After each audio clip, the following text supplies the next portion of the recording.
बहुत बहुत धन्यवाद भाई रितेश भाई जी, आपका आभार।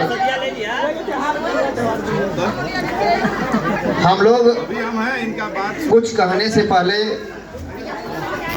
माँ सरस्वती जी के चरणों में सिर झुकाते हुए और आज आपको बता दें, प्रजापति समाज से संत राम बीए जी जो शिक्षा के उस महान स्तर को उन्होंने छुआ।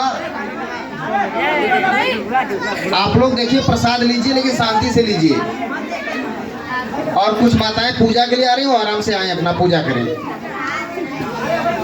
5 मिनट तक रुक जाइए, प्रसाद में तो बात हो जाए, प्रसाद है तो हल्ला कर लेंगे लोग। तो जैसे अभी रितेश भाई ने बताया, शिक्षा के संदर्भ में, शिक्षा के बारे में अनेक विद्वानों ने अनेक तरह से अपने अपने मतों का पदार्पण किया। उनमें से मैं संत राम बीए जी, डॉक्टर भीमराव अंबेडकर जी, जननायक कर्पूरी ठाकुर जी, डॉक्टर रत्नप्पा जी, महात्मा गांधी जी, सुभाष भगत सिंह बड़केश्वर, राम प्रसाद बिस्मिल जी, सभी हमारे जो महापुरुष रहे वो शिक्षा के संदर्भ में ही अपनी बातों को रखे। यहाँ तक डॉक्टर बी.आर. अम्बेडकर जी ने कहा, शिक्षा वो शेरनी का दूध है, जे पीयू है बोली जे दहाड़ी। तो शिक्षा की देवी माँ सरस्वती और माता सावित्री बाई फुले, जिन्होंने महिलाओं के लिए पहला कॉलेज और पहला विद्यालय खोला था, जिनका बहुत योगदान है शिक्षा के क्षेत्र में। माताओं बहनों को पढ़ने के लिए पहला कॉलेज और पहला विद्यालय उन्होंने खोला था।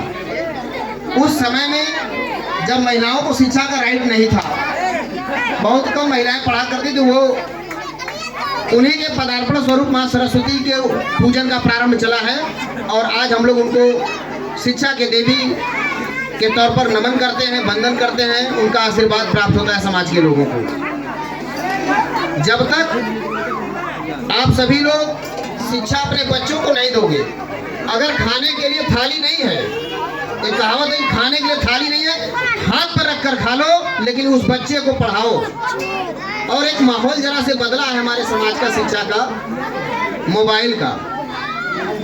हम माता पिता, हमारे नवयुवक साथी या हमारे पिता तो बुजुर्ग, माताएं बहनें अपने बच्चों को कामों में उलझाने के लिए मोबाइल थमा देते हैं। यह मोबाइल आपके बच्चों की आंखों की रेटिना, आपके बच्चों के दिमाग को कमजोर कर रहा है।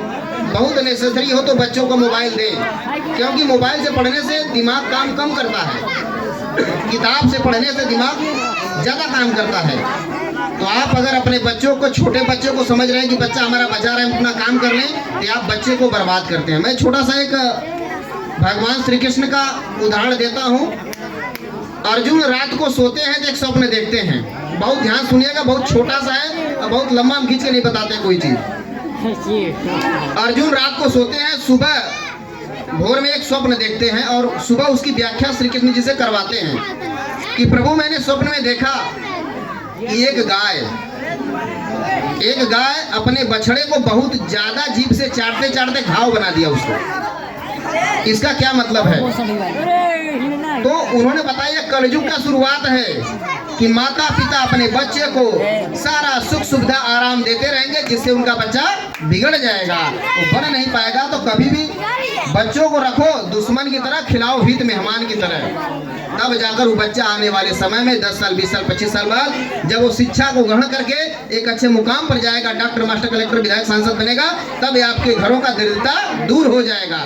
अगर शिक्षित नहीं है तो जाकर लेबरई का काम करेगा, 400 रुपये काम करेगा, 500 काम करेगा, और जैसे आप जिंदा रहे, जैसे भाई साहब ने बताया 3 कैटेगरी, उसी कैटेगरी में समाप्त हो जाएंगे।